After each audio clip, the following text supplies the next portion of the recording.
This is yeah. So this is Ruth Krishna. So Ruth, why don't you give a brief introduction of yourself? Okay, thank you, Johan. I actually did the home economics, and after which I spent a year in Canada and came back to India and joined an ad agency as a trainee and worked in advertising for over 20 years.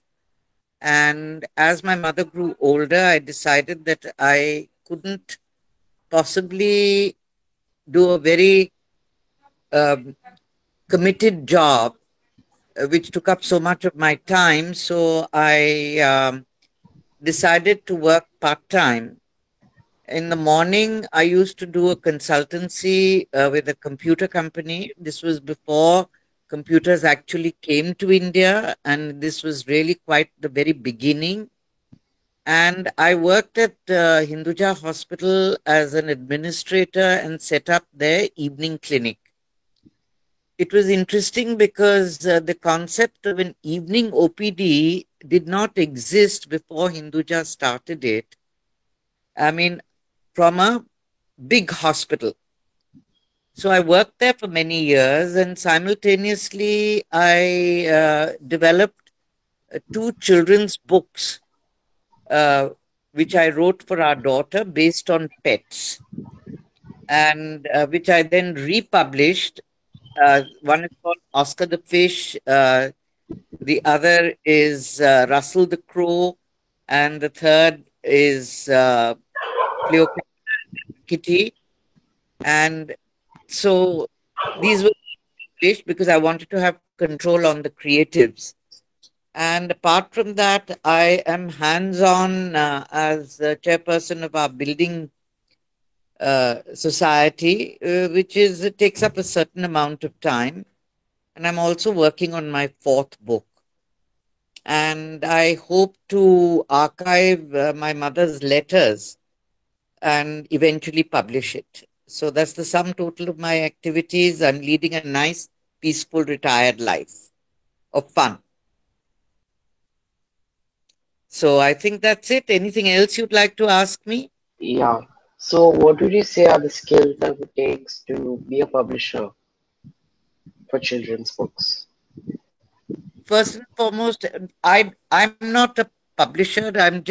I organize the printing, the publishing world. Don't forget that in the age of technology, the written word is more online nowadays. Of course, books are being published, but I decided to self publish it, meaning that I got a printer, I got an illustrator, I had control on the design, and I had my own schedule, you see. So, and it was something that I wanted to do for our daughter. And and these are actual animals or bird that we've come across, or the fish belong to a friend of ours. So I developed stories on that. So not to say that I sell very much, but it is very interesting and creatively very fulfilling. But my main career was in advertising and then as an administrator in a hospital. All right. So what would you say are the skills that would take to be a successful in Well, advertising? you need to be on the ball, you need to have people management skills, and you have to have patience. You Okay. see, So my when educational qualifications didn't warrant my careers for the simple reason it had nothing to do with what I eventually went on to do.